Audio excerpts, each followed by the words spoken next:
Hello and welcome to Discovering Libertyville, unveiling the stories and people that make our town so unique. I am your host, David Wool, and I'm thrilled to bring you this new podcast that explores fascinating stories and experiences of local business owners and community leaders right here in a place that we call home. Jan Leasure, Diamond Residential Mortgage, has been financing Libertyville homes from the same office at 533 North Milwaukee Avenue since 1999. You may also know Jan as a former teacher, or as a college instructor, or as a journalist, contributing editor to Mortgage Broker Magazine, Mortgage Originator Magazine, or the money-saving super saver who walked into supermarkets with a fistful of coupons and walked out with $400 worth of groceries, and the stores paid her, or as your mortgage banker. Jan brings all of these skills to bring your transaction to the closing table on time. Jan has commitment, determination, integrity, and a positive attitude to make your home finance experience a great one. Jan Leasure, Diamond Residential Mortgage. My Charcuterie has the perfect boards, boxes, and grazing tables for any occasion. Get-togethers and parties of all sizes will be so much tastier when you bring their delicious charcuterie designs to the table. Their team uses only the very best ingredients to ensure creations that are always curated with the highest quality meats, cheeses, and produce. Imagine hosting a holiday celebration, corporate event, or dream wedding where everyone is blown away by the striking beauty and vibrant taste of the food. That's why they call it food artistry. For your next special event, visit My Charcuterie, located at 214 Peterson Road in Libertyville. All right, ladies and gentlemen, welcome back to another episode of Discovering Libertyville. I'm extremely happy today because I got to meet this young lady here so everybody talked about this woman to me, right?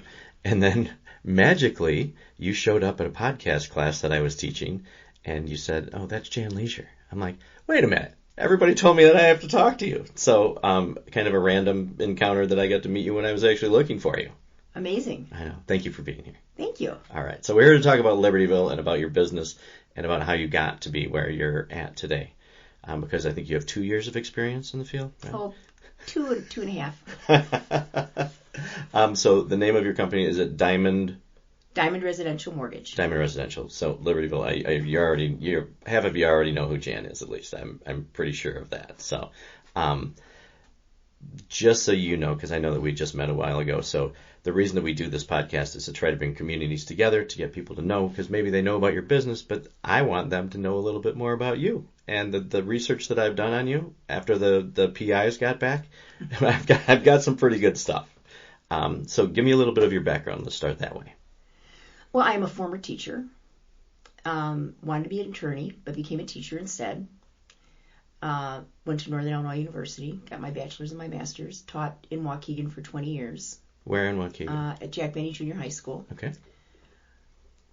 Let's see, there's so much. There's so much. So while I was a teacher, let's see, when I was 21, I also got my real estate license. When I was 23, I got my master's, and I taught principles of real estate for Columbia College, and I did real estate part-time. So you taught at Columbia College? Yeah, I taught for 20 years at Jack Benny, 10 years for Columbia College simultaneously.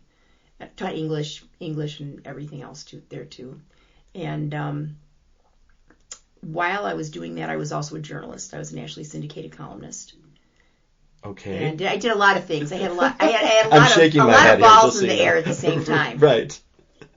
Okay, so then when you're teaching that, and you first of all, the thing that strikes me is you wanted to be a lawyer. I did. Right. So what made you change that you wanted to teach rather than be a lawyer? I got married too young. Okay. My ex-husband didn't want to go to law school right then. He wanted to be a teacher. So I was like, all right, well, we'll both teach for a while, then he'll change his mind. And my dad actually would have paid for us to go to Northwestern Law School. Oh my God. But he didn't want to go. So I kept thinking that he would go. But then, you get your master's, you get a house, you have kids, and you get kind of involved in life. So that's why I didn't go to law school. Right. Tell me about the journalism part. Well, I was always a writer, and I always wanted to be a writer, not necessarily a journalist. But when my older daughter was born, out of necessity to save money, because my husband and I were both teachers, I started cutting coupons, and I was the first. I even hate this, the first coupon queen. So I used to go to Parkway Foods. I don't know if you remember that. Of course I do. Parkway Foods was in Grays Lake and in Libertyville. and owned by Eddie Bauer. And I would go in there and I would use coupons, and sometimes they had double coupons, and I'd buy maybe $100 worth of groceries, and they'd pay me a few bucks to take them home. So I got really good at it. I looked at it as a game. Then I was approached by I started a newsletter. I had 10,000 people on my newsletter. This is before the internet. And, 10,000 people on you. I had 10,000 subscribers. Like it's that easy. Like, oh, I just have 10,000 people. It's not now I don't know. I'm like, how did I even do that? Yeah, know? I want to know. Everybody wanted to save money, and it was it was a good process. And then I was approached by Universal Press Syndicate, which is Time Life, and they wanted me to write a column. So I wrote a column called Super Saver, which I did for 35 years. 35 years. 35 years, and it was in 112 papers around the country that whole time. And I retired the column just because I couldn't do everything. I couldn't do everything all at once, so I retired the column. Okay, so maybe this is a stupid question. But so how often did this column come out? Twice a week. How do you, okay, clipping coupons, you have enough information to give people twice a week for 35 years. It wasn't just about coupons. I was a consumer advocate. So okay. This is back in the day. I helped people with if they bought something that was a lemon. I'd contact I'm a problem solver. So I'd contact a company, help them get their money back, and and things like that. So it was much more than just coupons. It was comparison shopping, budgeting. I was the Susie Orman of the house. Okay, how in the world, so, because now they have all these, coupon shows, and, just over, in the last, 10 years, you see all these things, and there's coupon things, and all these shows, and all the internet things, but you were ahead of your time doing that. That's my curse.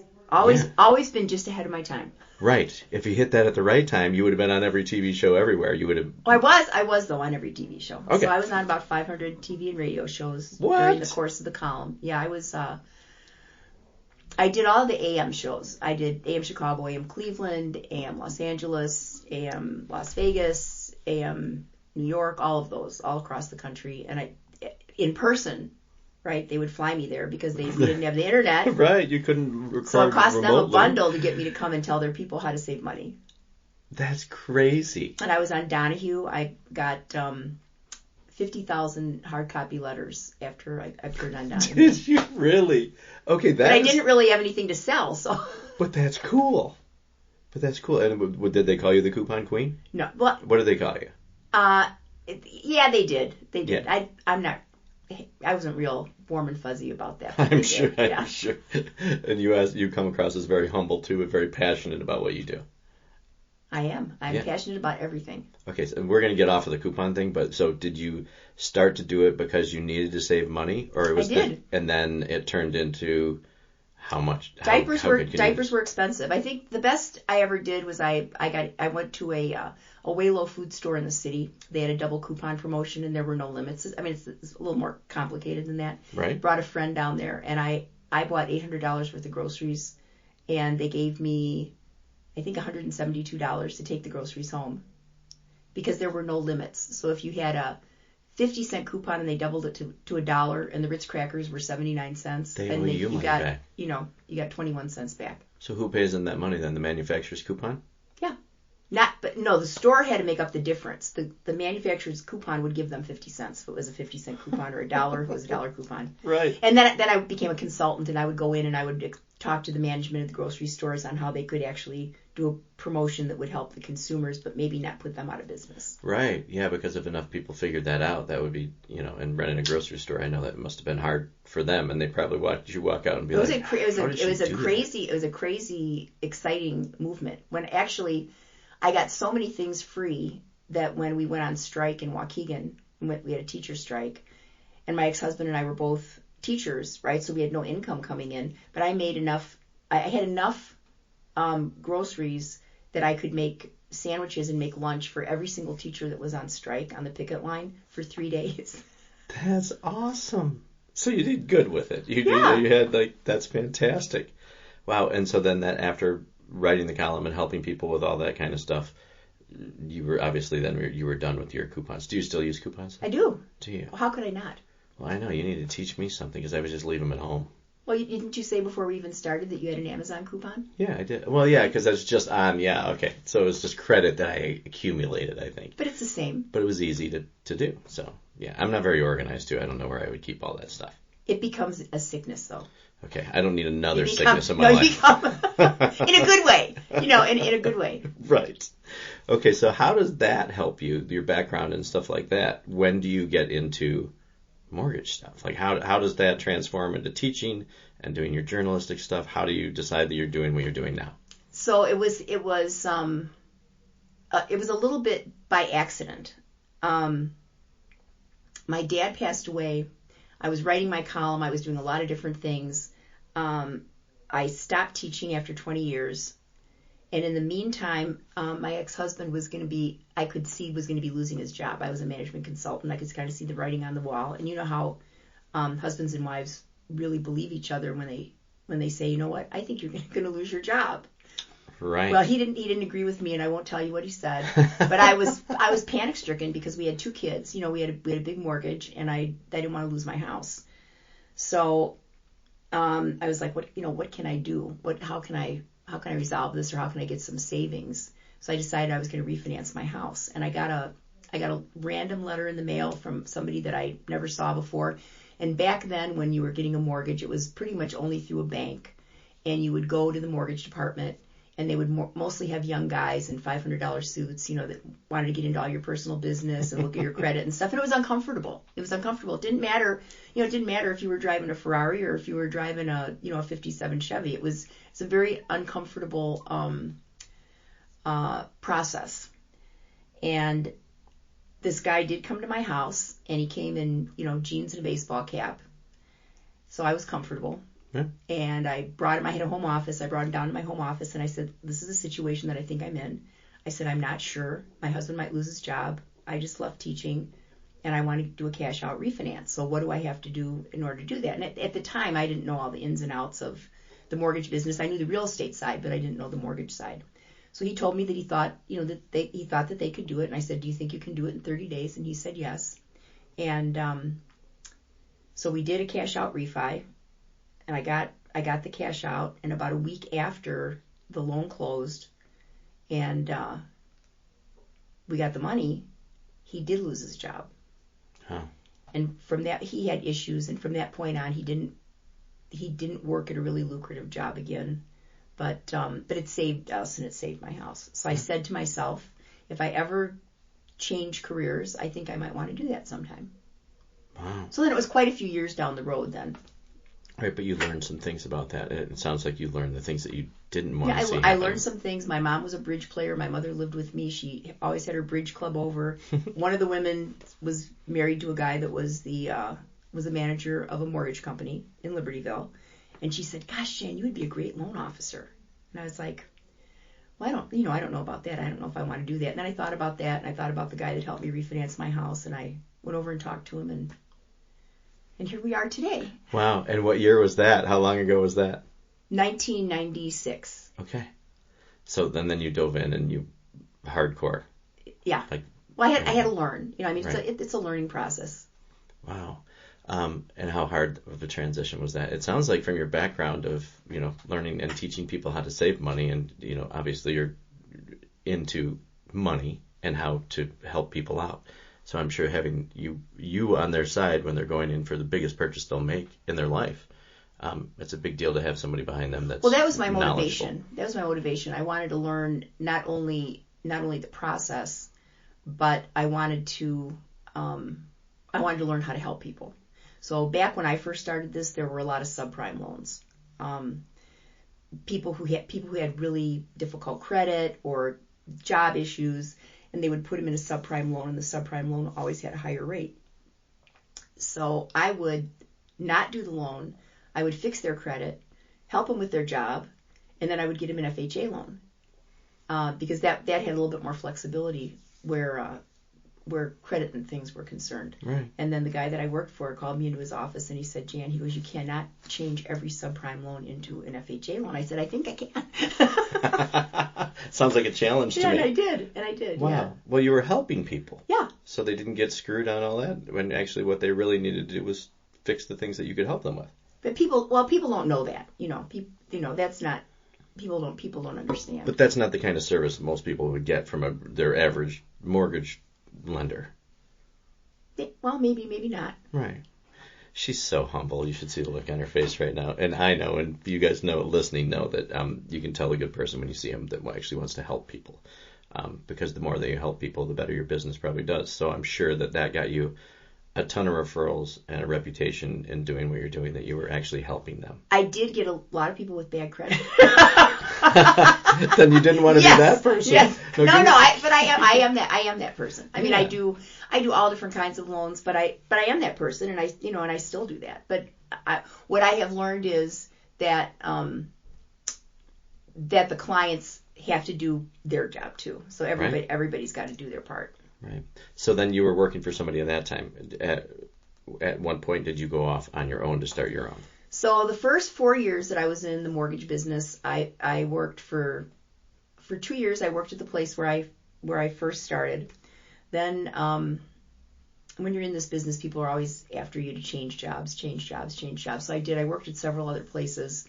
And then after 4 years, I said, I can't do this anymore. And then I did start my own branch of another company. And I worked there for 1 year. And then the person who I was trying to help to be my business partner, you don't know this, she stole all the profits. So Wait a minute. So the first time that you go up the first time I started my own business, I took I'm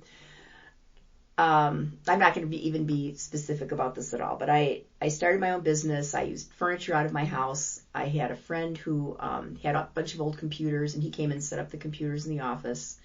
And I took a person who I thought was a friend, and had her being my assistant, coworker, but she didn't have any fiscal contribution into the situation. And I was working very, very hard. I was having breakfast, lunch, and dinner with my clients, and really trying to make it a success. And when we got to November, because she was the office manager, I called into the bank to see how much money was there. And I found out that there was a lot less money than I thought that was supposed to be there, because my agreement was I was going to split the profits with her, if there were profits. And there were profits. There was $50,000 in profits, but then that was gone because she gave herself a bonus. Oh, my gosh. Even after you're kind enough to say, I'll split the profits with you. Well, you split them a lot more than you thought you were going to. Yeah. It's 100% to her. Yeah, 100%. Yeah, so I closed that, and then I went across the street to where we are now. Yeah, where is your location right now? 533 North Milwaukee. Okay. And then started over again with another friend who was my actual business partner, so he had a fiscal contribution in it. We were alliance financing for 10 years. And then when we were in the crash, I didn't believe that the crash was going to be as bad as it was. I'm a real positive thinker. You're an optimistic person. Yes, I'm an optimist. And I didn't pay myself for 2 years. I paid the rent, and I paid my employees, and I paid everybody's insurance. And then I decided I was going to go back to teaching, and I was going to close the office. That was my next plan. Wow. And I didn't do that, but Paul Diamond, who is who's the owner of Diamond Residential and also went to Jack Benny, came over and said, Jan, you want to keep your office open and have employees, don't you? And I said, I don't think so. I said, no, I think this has been too hard. I don't think I want to do this anymore. He goes, yes, you do. And that was 12 years ago. Wow. So now I work for Diamond, but we're in the same location. Wow. Okay, so why Libertyville? I built a house in Libertyville in 1976. Okay. And I was very young, and I just do things just because I don't think I can't do it. So I did. I built a house in Libertyville and really liked Libertyville a lot. And my daughters were both born and raised in that house, went to Libertyville High School. And I've just loved Libertyville. I grew up in Des Plaines, so a house with a town, right. Which they're not as plentiful as one would think. Absolutely not. There's like Gurnee. Like I love Gurnee. I don't think I'd want to live in Gurnee because you can't walk to town. No. And that's a deal for me just because that's the way I grew up. So I always loved Libertyville for the way that the town was. Right. People always ask me too, like when we go out and do things like, hey, we're going to go to the city, we're going to do this, and I have zero interest at all in doing that. And maybe once in a while, for a special occasion. but just this last weekend, like just being downtown Libertyville and in towns that actually have a downtown with the homey feel where you know the owners of businesses and everything is so much different. And people that haven't experienced a town like Libertyville, you have no idea what it's like to walk down. They think it's like a Hallmark movie or something that you walk down. Grays Lake, Libertyville, Lake Bluff, all of the Antioch even, all the towns that are around. Mundelein has really, come a long way in building their community in their town. Yeah. And I think that, just knowing the people that own the businesses and helping support the local businesses isn't like being down in the city where it's more random. Yes. And you find, especially in Libertyville, that there's a lot of,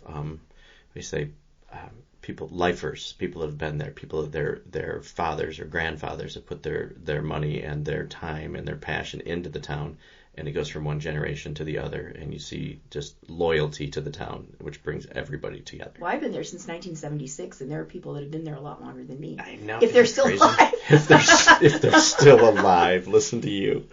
Okay, we're going to get back to that, but we do something here on the show. We call this the Libertyville Hot Seat. Welcome to the Libertyville Hot Seat. The Hot Seat today is brought to you by our friends at Mickey Finn's Brewery. And by the way, if you haven't listened to Brian Grano's podcast, get over there and listen to it right away. So once again, thank you to Mickey Finn's for sponsoring the Libertyville Hot Seat.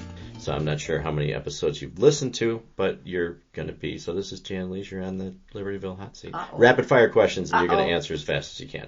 Okay. I told you I'm going to have surprises for you today, at least. I don't like surprises. I know. And speaking of that, she just had a surprise birthday party, which they pulled off. Yes, by the they way. did. Yes, they did. All right. So if you had to have a superpower, what would it be? If I had to have a superpower, it would be I don't know. We can come back to it. Okay, let's come back to it. See, the hot seat. Right. Well, hey, you weren't prepared either. Okay, so we'll do this. If you had to travel to a place that you've never been, where would you love to go? Money's not an option. Time's not an option. Where do you go travel that you want to see? New Zealand. Awesome. What was your first car? A 1966 Ford XL 500 blue convertible. She knows exactly. In 1966. Really? Is it brand new? Brand new. Wow. Did that car have a nickname? No. No? Do you have a hidden talent besides clipping coupons? Do you have a hidden talent? I can type 120 words a minute. See, this is what this is about. This is about random facts. I'm racking my brain now. No, that's awesome. I love it. If you had to write a book, if you haven't already, what would it be about? If I had to write a book, it would be, and I'm doing this now actually, so it would be about trying to help people teach their children about what is it important to know about relationships. Interesting. So that you don't make bad impulsive decisions, and get into a marriage or get into a relationship, and then there's a lot of heartache and frustration in trying to get out. It's like buying a house. It's easier to get in than it is to get out. Wow.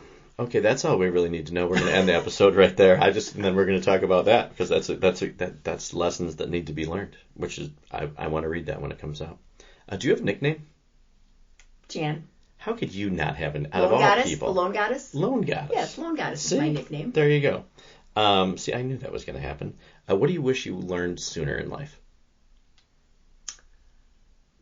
Exactly what I'm going to write about. I wish that my parents would have been more forthcoming with me about relationships, friendships.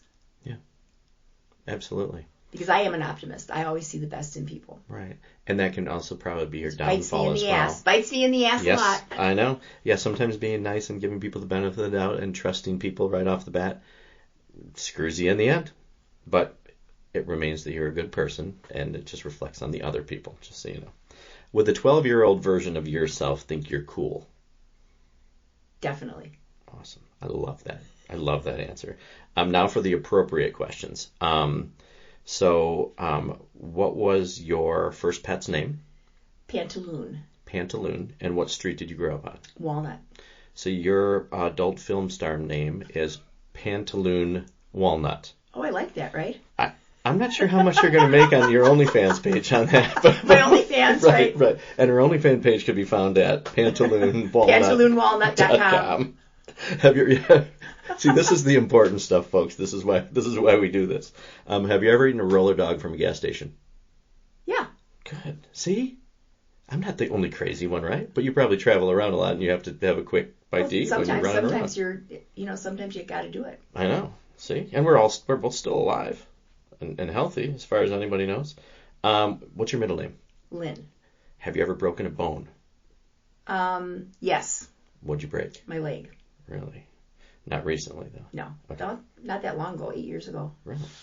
If you had to have a theme party at your house, what would your theme party be? A theme party at my house. Let's see.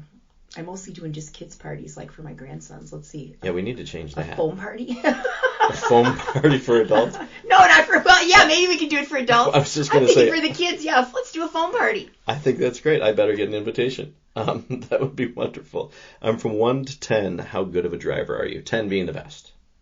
I'd say 9. Wow. I like your confidence without arrogance. I love it. Did you play a sport in high school, or were you part of a group or band or anything? I did not play a sport, but I played piano. I think I quit by the time I got to high school. I played violin.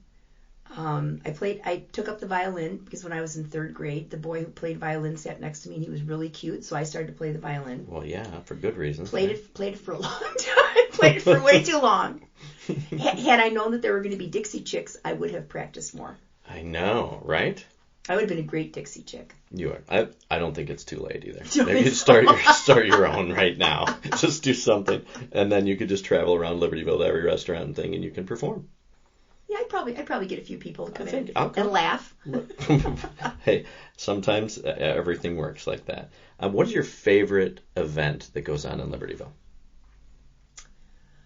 Oh, I like all the events in Libertyville. I mean, I always took my kids to Libertyville Days, still go to Libertyville Days now. Love the sidewalk sales, love everything at Mickey Finn's.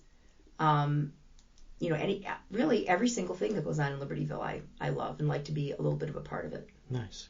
We do have a lot of really great events, even from the car shows to everything. Well, yep, right, in the car shows too, yeah. And the parade is crazy. One of the best parades that I've seen, any local parade, and talk about people coming out and just really community all together. The parades are great. We always have breakfast at Townie Square. Is that how you start the day?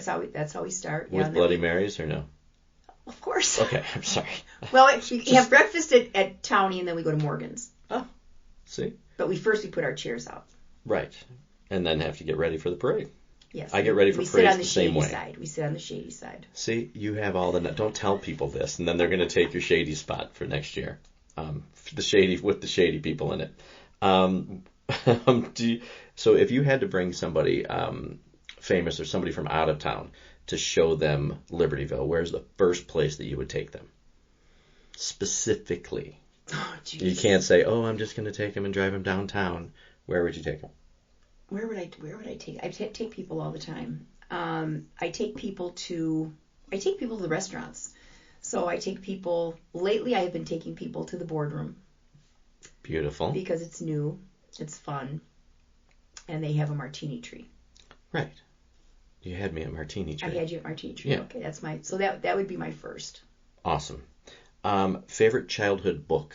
Do you remember what your favorite childhood book was? My favorite, yes, Nancy Drew. Awesome. First concert you ever went to?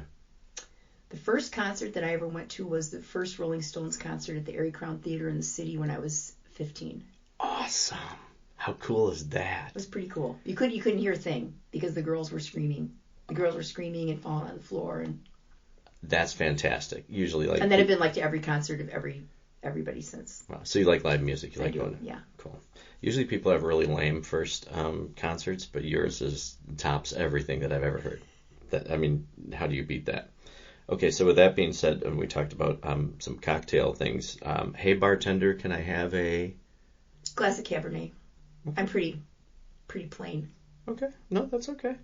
Do you have a go-to karaoke song? I suck at karaoke. Okay, but I suck so bad. If you had to do karaoke. I did. I've Got You Babe with a friend one time, but I was horrible.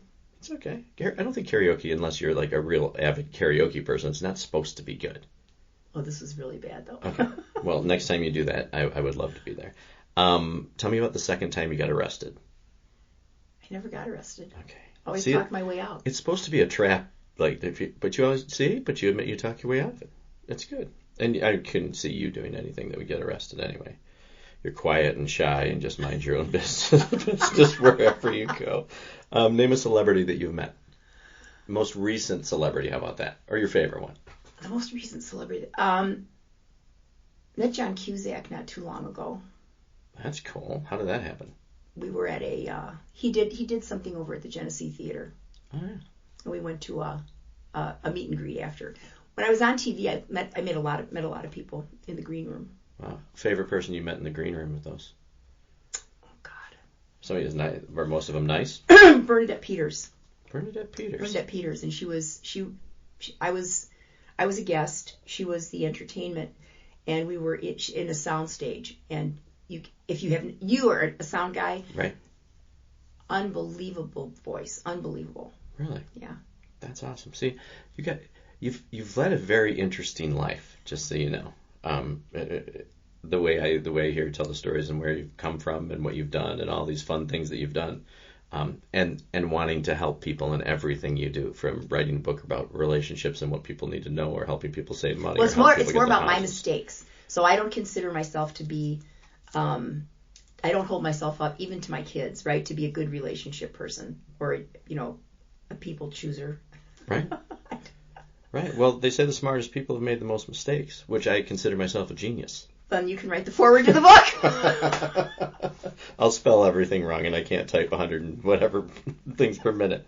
If it's an audiobook, I'd like to assist on that. You can make it an audiobook. Okay, we'll do that too. All right, we're going to end with this one. What is the last thing that you bought on Amazon? A microphone. Really? Okay. You going to try to take me on or something? Yes, of course. Okay, good. I'm always up for a fun challenge. So thank you for playing that little hot seat game with me. Okay, so we've talked a lot about and you've mentioned about your children, so I would love to hear more about them.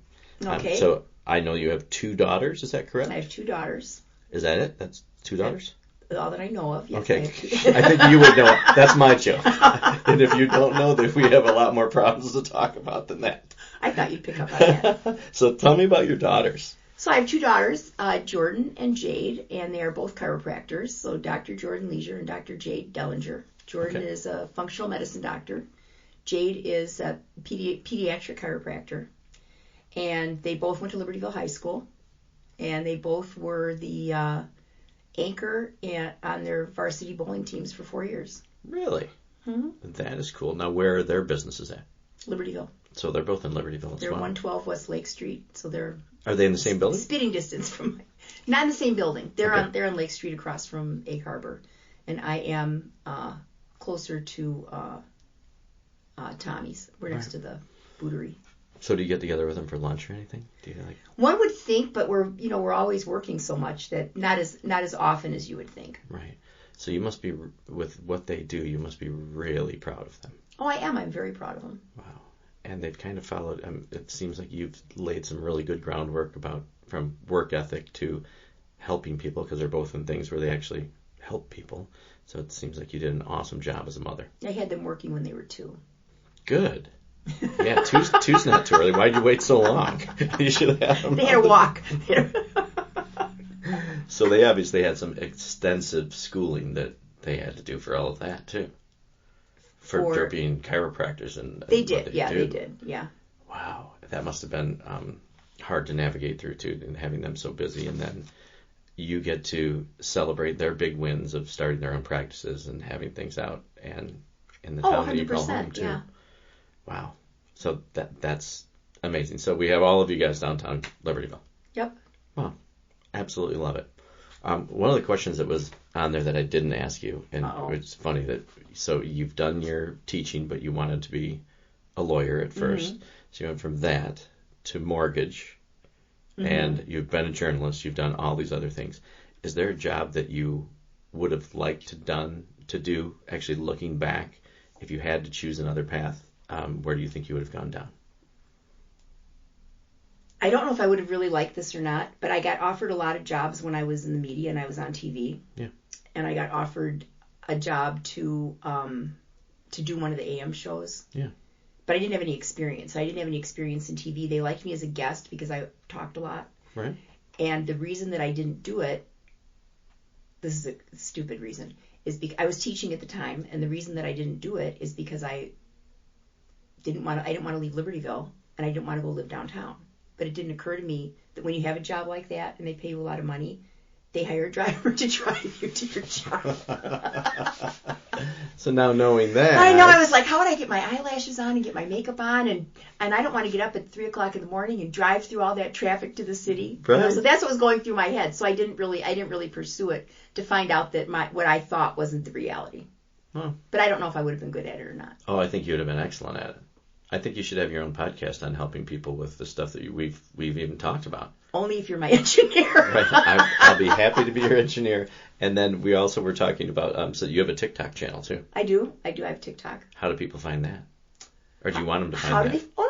It's at J Lone Goddess. At J Lone Goddess. At J Lone Goddess. And I do financial education stuff and financial mortgage things. Right. And it's nice to see things on TikTok that are actually educational. That can I don't actually bring dance. value. I don't dance and I don't sing. Well, we're going to work on that. We're going to have maybe a dance routine where we can give like you can do your advice. Or we can start out on TikTok and. Right. Exactly. And then people will be like, what is this woman doing? And then they can move forward from there. So yeah, I think that a lot of the information that you have, I love that you like to share your wealth of information with people, because it really truly helps the average Joe or Jane or whatever, because people don't know a lot of times, especially first-time home buyers, I'm sure, need a lot of help. Well, first-time home buyers are one of my specialties, and I do a monthly or twice monthly sometimes free Zoom first-time home buyer seminar. And the last one that we did last week, we had 138 people in it. 138 people attended a webinar like that. Mm-hmm. And we had a lot of great questions. A lot of people, and most people need help. Most people need help with their credit. They need help understanding what the process is. And even for somebody who's not a first-time home buyer, I think the mortgage process is a little bit intimidating. Yes. So we try to help people. And I think in my world, an educated buyer is way, way easier to deal with, and the process is not as stressful when you understand what's coming. Absolutely. And like if I would have known that you were going to ask me what my superpower was, then I would have thought about that before I came and sat down. Now, do you know what your superpower is? I don't. Okay. My favorite one that I had, and I think it was Danny Dugo on here, and he said, I think it was Danny that said that he could duplicate himself. So you can have two of you. Oh, 1,000%. Right? I'm with him, yeah. And I wouldn't have two. I'd have like 7. Yes. I could actually, with 7 of myself, I could get everything done. I often say to myself, I wish I had a twin. Yeah, but then wouldn't she be a pain in the ass to hang out with? You'd have to deal with it. It'd be a blast. Right. Well, I always wish I had a brother, because then we'd probably want to kill each other, but it would be a lot of fun. And that's why I think your daughters are very fortunate that they have each other too. Agreed. Yeah, I think that's really cool. So people want to find out about these webinars you're doing or things like that. How do they find that information? Like when your next upcoming one is? We always do a Facebook ad. Okay. And where does everybody follow you right now on Facebook? On Facebook, it's Jan Leasure Diamond Residential Mortgage. Okay. And so we always put something up there. There is it's the link to sign up, and the link is always the same. So it's https://webinar.janleasuremortgage.com. Okay. And they can find it that way, and they can sign up for free. Okay. And I'm sorry, how often are you doing these? Once a month. Sometimes we add an extra. That's awesome. So you're constantly educating them, and which is good, because that's just a reason that if I went and I was educated by you, that then I would use you as my mortgage lender. I would hope so. Yes. So where does your business come from? Does it come from realtors? Does it come from? It comes from agents. It comes from I've been doing this for a long time, so of course there's a lot of referral business. Right. I do people whose loans I did in 1995. Sometimes I'm doing it for their kids and their grandchildren. That's awesome. That's really cool, because you're at the point now where I'm sure that word of mouth that you don't have to advertise. Well, we do. I think you always have to advertise. You always have to keep your name out there. Right. In my case, I want people to know I'm still alive and working. Oh my God. I think that we can put an ad together that says just reminding people that you're still alive and working. Okay. I think that would be a lot of fun. I think it's great. If you can't... Contrary to popular opinion. Right. I would see the same thing, but a lot of people want me dead. So that way, I'm still alive. You got to come after me a little harder than that. But I love your sense of humor. I love your passion for what you do. And I know for a fact, because everybody I talk to mentions your name, that you rub off on other people. And I think you're setting a great example for no matter what kind of business people are in. So that's I commend you for that. That's a super nice compliment. I appreciate that. Yeah. Well, it's true. It's true. So you have to own it too. So just keep doing what you're doing, because I think it's very inspiring, and your love for your town is contagious as well. And that's why we're sitting here today. Okay, well. Which is great. Okay, so what haven't we talked about as we wrap up? What haven't we talked about that people in Libertyville need to know about the Mortgage Queen? You have so many fun facts in here. Like I have my my PI gives me on through here. You can pick All right, one. let me go back through the oh my gosh. So I looked through here. So you have authored books. Yes. So the Coupon Encyclopedia, volumes 1 through 4. Mm-hmm. Okay, how fun was that to write? It was fun to write. And was that a long time ago? The last one was probably about 10 years ago. But I'm going to redo it. Okay, because things change. People need. I mean, there's inflation now, so people need to know that. Yeah, and I'm sure that things stay the same a lot, but they also change, right? There's a lot of things that change. Well, now because of the internet, now there's other places that you have to find coupons, so you don't just cut them out of the newspaper anymore. There's other places. Yeah, I can clip them on my phone. Right. Yeah, the cool kids were telling me, don't you clip those on your phone and then you just scan them at the end? Yeah. Yeah. Okay. See. So there you go. And then Big Bucks for Kids. So Big Bucks for Kids I wrote a long time ago, and I'm actually going to work on as I'm ahead of my time, right? So when I was teaching at Jack Benny, I highlighted about 20 kids that had jobs. They were mowing lawns, they were making pot holders and selling them. They were doing a bunch of different things to earn money. Little entrepreneurs. I love it. They were. And so I highlighted all real kids in that book. So what I'm going to do is I'm going to do another volume of that book, but now things that kids can do and be safe doing, because not being safe now is a problem. I know. You don't want to just send kids out knocking on doors. I mean, I was selling my parents roses when I was 3.5 down my block. Now when I think back on that, myself and my other 3-year-old little friend, who were knocking on doors, we might have knocked on a door and somebody could have pulled us in and we wouldn't have come out. But then everybody knew each other. Right. Exactly. And that's when we do fundraisers for our kids, whether they're in sports and everything, and they want them to go door to door. And obviously now it's just they make a post on Facebook or they call or text somebody to try to get stuff. But the door to door stuff is, and unfortunately that's the world we live in, which sucks. But yeah, so the Big Bucks for Kids sounds like a fun. I love to hear the stories of. Well, and kids need to know what to do about money too. So it's not just earning money. It's how do they go to the bank? Kind of like, do they go to the library? Library, bank. These are things that kids don't even know about anymore. Right. Unless their parents proactively take them. Right. And these are a lot of things that it seems like they're teaching them. This is stuff they don't teach in schools, really. You would think that by now they would. Don't get me started. But absolutely, like learning how to take care of your money or what to do it learn from a young age from a personal finance standpoint. Well, when my kids were at Libertyville, I did a lot of teaching consumer education, not as a teacher, but as a guest speaker. And I would bring my coupon book and stuff and pass it out to the kids. We would talk about stuff like that. I bet they were fascinated with that. Like kids to see that were probably like, what? It was a lot of fun. This is great. We'd have class projects, and we'd send the kids out, have them make their own list, have them go through the newspaper, have them cut the coupons, have them go to the store and buy the stuff, and then whoever saved the most, won. What a fun challenge that is. So you have a second volume of that's actually in the works too. Mm-hmm. And then you have another one, the inflation-proof recipes. Right, and I'm redoing that one. So what are you doing in that's your free food. time? That's not health food. That's soul food. Is that the tagline of the book? So that's what I'm going to say. Yeah, yes. Because I have to say that I have to put a disclaimer because Jordan and Jade would tell me that it's not healthy. But I think it's healthy for your heart. Sure. Well, inside your heart, not cardio. Right. It's hard to have kids that are in medicine, right? Right, not literally, but figuratively, yeah. Yes. But anybody that's passionate about stuff, because it seems like you've found things that you love to do, and you're passionate about it, and you go at it 170,000%. That's my Achilles heel. Yeah. But also what makes you successful and probably keeps you up at night at the same time. And yes, I don't sleep. That's true. Yeah. Well, we'll figure out a way to take care of that after you get all of it out on when we start doing your full TikTok videos together and starting your show where I get you to be your sound engineer. that will take care of a lot of things. You also have 4 grandsons. I do. How cool is that?